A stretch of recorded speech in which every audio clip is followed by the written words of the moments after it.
E, queridos, uma das coisas que é interessante nós entendermos que existem pessoas que estudam a Bíblia para poder aprender o caminho de Deus e da santificação, e existem pessoas que leem a Bíblia simplesmente para criticar, para debater. Mas a palavra de Deus diz uma coisa, o apóstolo Paulo diz que as coisas de Deus, elas como é que Paulo diz? Elas se discernem espiritualmente. E ele diz assim, o homem natural não compreende as coisas de Deus, apenas o homem espiritual. Ou seja, se eu for um homem carnal e que eu não tenha nenhum tipo de objetividade de poder obedecer à palavra de Deus, eu jamais vou compreender o que Deus quer falar comigo. Para você ter uma ideia, o salmista disse que Deus ele é íntimo dos seus filhos e os seus segredos ele dá para aqueles que são os seus filhos, os seus íntimos, né? E, queridos, a palavra de Deus está repleta de segredos para os seus filhos. Eu, às vezes, não consigo entender quando algumas pessoas leem algumas partes da Bíblia e algumas pessoas dizem, eu já sei tudo. Queridos, se há uma coisa que eu e você, ou qualquer pastor, nós nunca nos formaremos, por mais que você tenha feito 4 anos de teologia, é formação de Bíblia. Nunca você vai se formar em Bíblia. Por quê? Porque a Bíblia ela é uma fonte inesgotável. Olha, eu devo estar fazendo agora, não sei. A última vez que eu contei que eu fiz ano bíblico, eu tinha contado 27 vezes. Não sei agora, enquanto tem muitos anos que eu não conto, né? Não tem muitos anos. Mas isso não é nenhuma vantagem, queridos. O fato de ter lido tanto a Bíblia. Por quê? Porque o que você leu agora, se você ler amanhã, ele parece que é um versículo novo para você. Porque a Bíblia, ela é uma fonte inesgotável e todos os dias ela vai falar com você de forma diferente. E o mesmo Espírito que falou com você ontem é o mesmo Espírito que vai falar com você amanhã, depois de amanhã, de forma diferente. Por quê? Porque ele conhece a minha necessidade quando eu pego a Bíblia. E o que é a Bíblia em si? Queridos, a Bíblia é nada mais a carta de amor de um pai que ama você como ninguém te ama. A Bíblia não é um livro simplesmente para que eu possa pegar e que eu possa discutir, que eu possa perder meu tempo, ou que eu ache que eu tenha que ler para ter um conhecimento maior do que os outros. Não. A Bíblia, ela é um manual de sobrevivência. Porque a Bíblia é que ensina você a viver nesse mundo que nós estamos vivendo. Outra coisa, a Bíblia ela é um mapa da mina. Existe uma coroa de glória esperando para você. E a Bíblia é o mapa que nos leva até esse lugar. Ou seja, a Bíblia, resumindo, ela é a carta de um pai apaixonado por seus filhos. Agora, eu quero compartilhar uma tela com vocês aqui.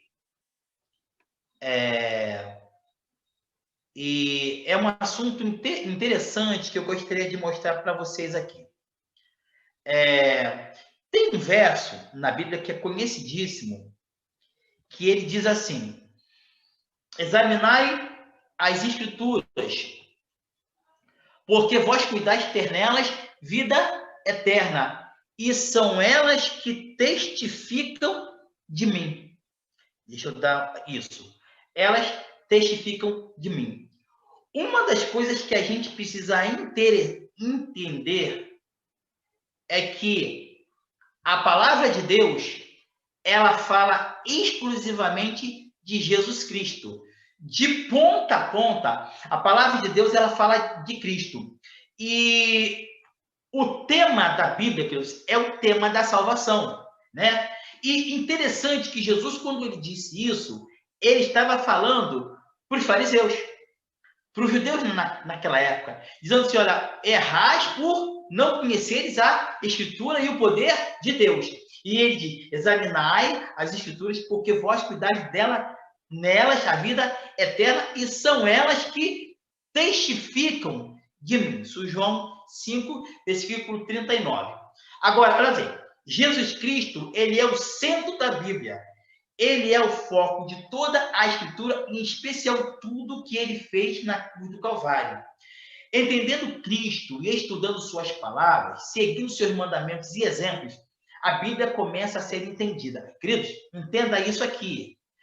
Quando você estuda a Bíblia na intenção de guardar os seus mandamentos, você vai começar a entender a Bíblia. E se você abrir a Bíblia com outra intenção, e isso é o que tem acontecido nos dias atuais, talvez você fale assim, mas cada um interpreta a Bíblia de um jeito. Esse é o problema, porque a Bíblia ela não é um livro para ser interpretado. A palavra de Deus é um livro que ele mesmo se interpreta. E é por isso que na palavra de Deus existe lá dizendo que tal ponto é branco. Mas vai existir alguém que vai ler aquele texto e vai dizer, não, o texto está dizendo que é branco, mas pode ser amarelo, fundo da igreja do amarelo. O outro lê o mesmo texto dizendo que é branco, o outro diz que é amarelo, mas ele diz, pode ser azul. E assim as pessoas vão formando suas igrejas. E muitas delas sem base espiritual nenhuma e bíblica pior ainda, né? E tem uma coisa, a Bíblia é um livro criptografado, com profundas profecias e significados espirituais, e Jesus Cristo é a chave para desvendar os seus mistérios.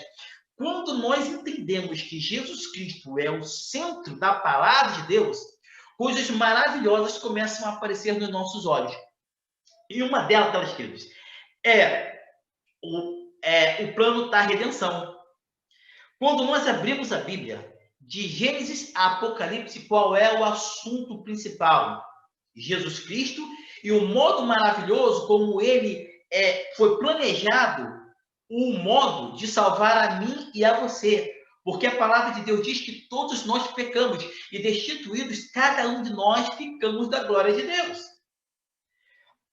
Mas a palavra de Deus revela na sua palavra o modo como vai salvar o ser humano. E é interessante que isso está em cada frase que existe na palavra de Deus. Existe uma coisa interessante que são os nomes. E eu tenho certeza que você conhece bem esse termo. Porque os nomes eles representam um caráter, propósito e a imagem pública. Existe um exemplo bem claro, que é o exemplo de Abraão, que nós conhecemos bem. Quando Deus, então, muda o nome de Abraão, que até então se chamava Abrão. E o nome Abrão, em hebraico, ele significa pai elevado, pai ilustre ou pai excelso.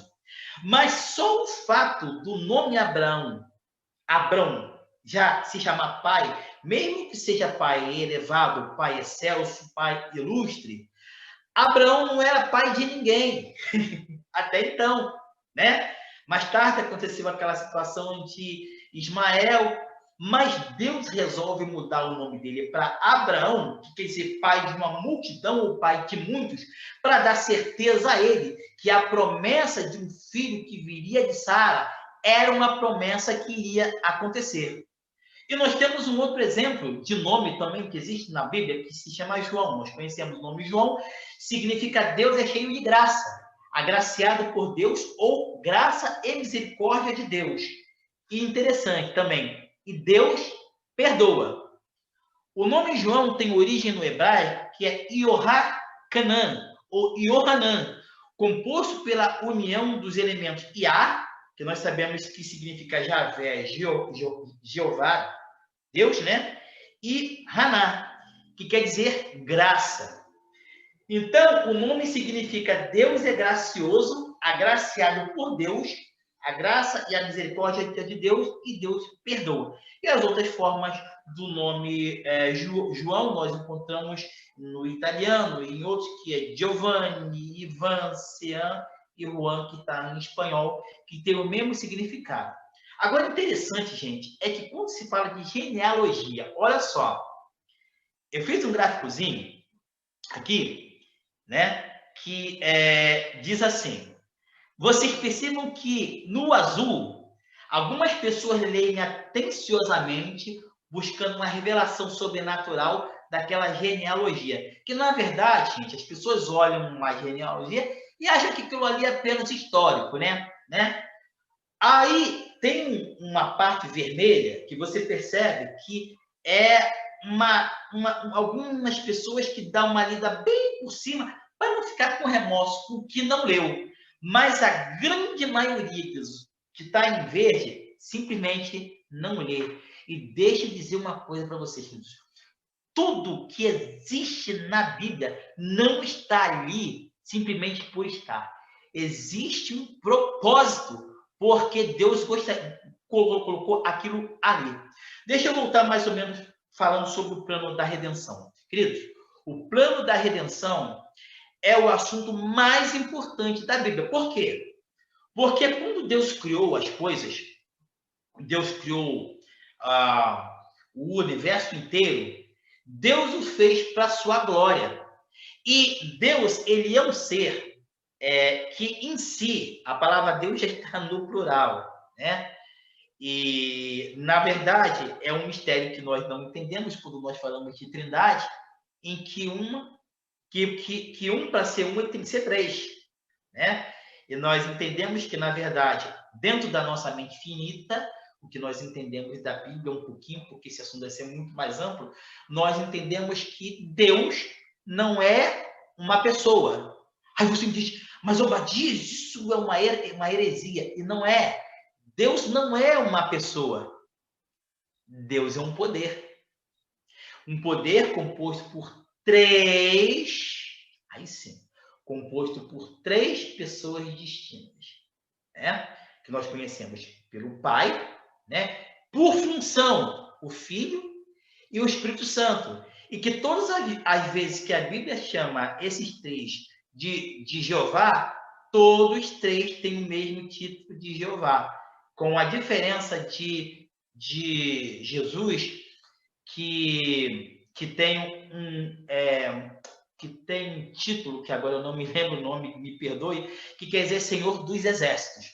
Só Cristo tem. Dos três, porque ele é o comandante do céu. Jeová Sabaoth, lembrei agora. Desculpe, mente não tá essa coisa toda, né?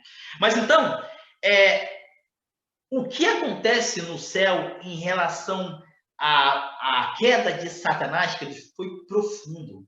Por mais que Deus soubesse o que tinha que acontecer, e nós estudamos isso durante a lição da escola sabatina já ontem, né? Deus sabia, porque Deus é amor, né? E ele, como um ser que ama muito, ele dá a liberdade para as pessoas aceitá-lo ou rejeitá-lo. E dentro desse esquema, né, Satanás acabou aceitando, rejeitá-lo e querer tomar o governo. Nós sabemos exatamente o que aconteceu, e a queda dele, ele veio para cá e fez com que o homem caísse. Queridos, a queda do homem foi dramática, dramática. E Deus, além de ter perdido aparentemente o homem, mas aquele pedaço de terra onde ficava o Éden, que na verdade, não sei se vocês sabem, mas o Éden era exatamente aquele lugar aonde Deus disse para Abraão sair, né? E ele percorreu, e que seria da sua descendência. Aquele pedaço era o Éden, não o jardim. O jardim do Éden ficava naquele lugar. Mas o Éden era um pedaço de terra onde ficava o jardim, né? Então Deus queria reconquistar não só aquele pedaço, por isso que ele colocou Israel ali, mas Deus queria salvar o homem. E, queridos, isso está explícito dentro da genealogia. Olha só, eu gostaria que vocês dessem uma olhada nisso aqui, ó. Em Gênesis 5, fala sobre a genealogia de Adão. Eu coloquei o nome em português, tá em inglês, e no hebraico bíblico também aqui. Mas eu gostaria que vocês prestassem atenção na sequência aqui em português. Coloquei só para a gente, né, ter uma ideia. Bom, aqui nós temos, na sequência, Adão, o filho de Adão, Sete, o filho de Sete, Enos, o filho de Enos, Cainã, o filho de Cainã, Maalalel, o filho de Maalalel, Jared, e o filho de Enoque, Matusalém, o nome de Lameque, Noé. Gente, eu gostaria, queridos, que você que está nos assistindo agora prestassem atenção nisso aqui. Nada que está na Bíblia está por simplesmente estar. Olha aqui. Vamos ver o significado dos nomes? Adão significa homem, barro ou terra vermelha. Sete significa nomeador, fundado, designado. O nome Enos significa lamentando, tristeza, nasce. O nome Cainã significa mortal, caído, homem frágil e miserável. Maalalel, Deus abençoado, glória de Deus. Jared, deve descer. Enoque, ensinar, disciplina dedicada, obediência. Matusalém, gente, preste atenção nesse nome Matusalém. O significado, sua morte trará. E Lameque é aquele em desespero, afundado em angústia. E Noé, o nome é descanso e paz. Queridos, olha só o que acontece quando nós juntamos esses primeiros 2, 4, 6, 8, esses primeiros 10 nomes e o significado deles. Qual é a mensagem que nos traz? Olha aqui, o nome de Adão, Sete, Enos, Cainã, Maalalel, Jared, Enoque, Matusalém, Lameque e Noé. Olha aqui. Gente, olha a espiritualidade dessa genealogia. Juntando esses 10 nomes, significa o seguinte: homem foi nomeado, um homem mortal de tristeza nasceu. O Deus abençoado, a glória de Deus, deve descer, ensinando disciplina e obediência até a morte.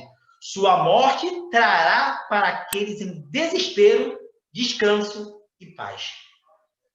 Queridos, isso é chocante. Porque os primeiros nomes da genealogia que está na Bíblia, no capítulo 5, está falando da vida e morte de Jesus Cristo. Incrível, né? Mas entenda que isso foi mostrado 3.600 anos antes do nascimento de Jesus. Que coisa incrível. Aí, por que as pessoas não conseguem entender a palavra de Deus? Jesus, quando ele estava no caminho de Emaús, Jesus tinha ressuscitado naquele dia, nós conhecemos bem a história. Dois dos discípulos de Jesus estavam saindo de Jerusalém, estavam indo para Emaús. E nos conta o texto que eles estavam muito tristes. Queridos, Jesus havia passado 3 anos e meio ensinando as escrituras para eles. E eles estavam tristes, né? E Jesus, de propósito, se juntou a esses homens que estavam indo para a comunidade de Emaús. E Jesus perguntou: vocês estão tristes por quê? Aí eles perguntam: mas você é um estrangeiro? Você não sabe o que aconteceu nesses últimos dias, quando Jesus, o justo, que era poderoso em obras, simplesmente os judeus o mataram, e hoje é o 3º dia que isso aconteceu? Aí Jesus começa a falar por assim: ó necessitados de coração, para crer tudo o que os profetas disseram. Porventura não convinha que o Cristo padecesse essas coisas e entrasse na sua glória? E começando por Moisés, olha que lindo, por Moisés, e por todos os profetas, explicava-lhes o que dele se achava em todas as Escrituras. Em todas as Escrituras, Jesus é o centro da Bíblia, né? E aconteceu que, estando eles à mesa, tomando o pão, abençoou e partiu, e lhe deu. Abriram-se-lhes então os olhos, e o conheceram, e ele desapareceu-lhes. E disseram um para o outro: porventura não ardia em nós o nosso coração quando pelo caminho nos falava e quando nos abria as Escrituras? Queridos, essa é a diferença daqueles que pegam a palavra de Deus. Será que o teu coração ele arde quando você está folheando as primeiras páginas da Bíblia? Quando você lê, a Bíblia não é um livro de história. Até tem histórias lindas, mas ele não é um livro de história, é uma carta de amor do seu Pai que te ama para você. Será que o teu coração não arde quando você pega a palavra de Deus pela manhã ou qualquer horário, será que não arde mais? Se isso não acontece mais com você, querido, o problema não está na palavra de Deus. O problema está com vocês. O Espírito Santo de Deus a cada dia quer nos revelar coisas, né? Será que o seu coração ainda não arde quando pelo caminho, quando nessa vida, no caminho dessa vida, né? A Escritura é aberta? Jesus então te faz um convite a voltar, a falar com ele, a ter a comunhão, a pedir a orientação do Espírito Santo e você se separar, se santificar para poder entender as coisas de Deus. Tá aí. Mais uma vez, o significado dos nomes e a mensagem que ele nos traz, né? Agora, interessante uma coisa, né? Olha como a Bíblia ela é profunda, que ela, de fato, não é um livro comum, mas um livro inspirado por Deus. Gênesis 5 em diante, nós lemos que e viveu Matusalém 187 anos e gerou a Lameque. Gênesis 5, versículo 25. E viveu Lameque 182 anos e gerou um filho, que ele colocou o nome de Noé. Olha bem, gente. Contando 187, que é o nascimento de Lameque, mais 182, né? Vai dar 369. Então, olha bem, Lameque tinha 369 anos quando Noé nasceu. E olha o nome que foi dado para ele. Olha aqui, né? Matusalém tinha 369 anos quando seu neto nasceu e Noé tinha 600 anos quando o dilúvio veio. Ou seja, Matusalém morreu exatamente no ano do dilúvio, né? E, então, quantos anos tinha Matusalém quando o dilúvio veio? Tinha 969, né? E agora, olha que coisa interessante, né? O nome Matusalém quer dizer, sua morte trará. A morte de quem? De Matusalém. Trará o quê? Noé, que é igual a paz ou descanso. A morte de Matusalém representou a vinda do dilúvio que levou paz ao mundo corrompido, cheio de pecado e maldade. Apenas os que entraram na arca se salvaram. Mateus 24, 37 diz assim: e como foi nos dias de Noé, assim será também a vinda do Filho do Homem.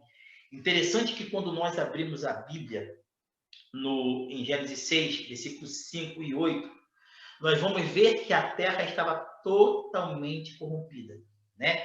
E Deus, então, pesou no coração porque ele teria de destruir o homem que ele havia criado. Queridos, isso é tão dramático,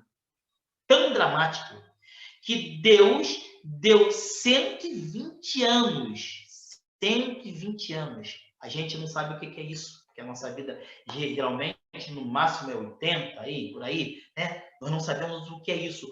Mas Deus deu 120 anos para Noé pregar com cada martelada, cada prego que era pregado naquela arca, para que as pessoas se arrependessem.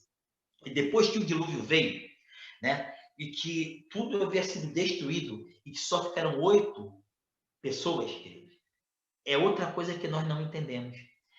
Sabe, Deus ficou tão triste por ter destruído a raça humana, porque isso não é o plano de Deus, não é o plano. Quando Deus destrói algo, pessoas ou cidade, a Bíblia chama isso de obra estranha, porque isso não faz parte dos seus desígnios e nem do seu caráter, a não ser quando existe amor e justiça e que a justiça grita muito mais alto. Deus precisa fazer algo para preservar os seus filhos. Deus, então, após o dilúvio, retira do seu trono de graça o símbolo, né, mais lindo que ele tem, que é o arco-íris, para que as pessoas pudessem entender que ele nunca mais faria isso. Queridos, hoje, né, em Mateus 24, 37, fala que exatamente como foi nos dias de Noé, assim também será a vinda do Filho do Homem. E a coisa mais interessante que diz em Timóteo, quando faz a comparação entre Gênesis e Timóteo 3, 1, 5, é que Paulo diz que o mundo estaria na mesma situação, né? Os homens fazendo coisas piores ou iguais ao que estavam sendo feito no dilúvio, né? Interessante disso tudo é que quando Jesus voltar, e que ele vai separar o pecado dos seus filhos e que ele não tirará dessa terra, a palavra de Deus diz que ele também vem com o arco nas nuvens, com o arco da sua misericórdia, ele vem nos salvar. Eu gostaria de terminar minha mensagem dizendo para você nessa noite uma coisa. Nós estamos vivendo um período em que existem pessoas religiosas, propensos religiosos, talvez na sua denominação, talvez até na minha, que tem despido na palavra de Deus. A palavra de Deus ainda é o poder para a salvação das pessoas. Um dia alguém falou assim: você acredita na palavra de Deus? Eu disse: olha, eu leio a Bíblia desde que eu era criança. Eu já li até livro de autoajuda, já li. Mas, na verdade, o que nós precisamos é um livro que nos diz que a ajuda ele vem do céu. Sabe, eu li uma vez um livro de um indivíduo chamado Dale Cornigier, e ele escreveu um livro chamado Como Fazer Amigos e Influenciar Pessoas. E eu li esse livro e fiquei maravilhado. Eu tinha meus 15, 16 anos, achei um livro fantástico. Mas depois eu descobri que esse homem simplesmente se matou. A Bíblia é o único livro que é capaz de transformar a vida do ser humano. Transformar um assassino, um bandido, num homem de bem. Aquele homem que maltratava a sua esposa, num homem decente. Aquele homem que bebia, num homem que larga os vícios. Um homem que é transformado pela palavra de Deus. E para você, querido, que já está na presença de Deus e tem uma Bíblia em casa, quando você orar, você pegar na palavra de Deus, procure o Senhor primeiro. Fala com Ele e pede ao Senhor que Ele abra a palavra de Deus e que Ele se ensine para você as coisas que estão escritas aqui. O Salmo 23 é um salmo que também traz uma chave maravilhosa. Hoje nós não teremos tempo, quem sabe um dia, né? Mas eu gostaria de encerrar nessa noite falando algo interessante que aconteceu comigo. Alguns anos atrás, eu já leitor da Bíblia há muito tempo, eu tinha um texto na Bíblia que dizia que Jesus era que ele era o primogênito da criação. Eu não conseguia entender aquilo, eu pensava, será que as testemunhas de Jeová estão corretas quando ele diz que Jesus é criatura, porque diz que Jesus é o primogênito da criação? Eu botei o joelho no chão e pedi ao Espírito Santo para que ele me ensinasse naquele momento. Estava com esse texto aberto na Bíblia. Quando eu me levantei,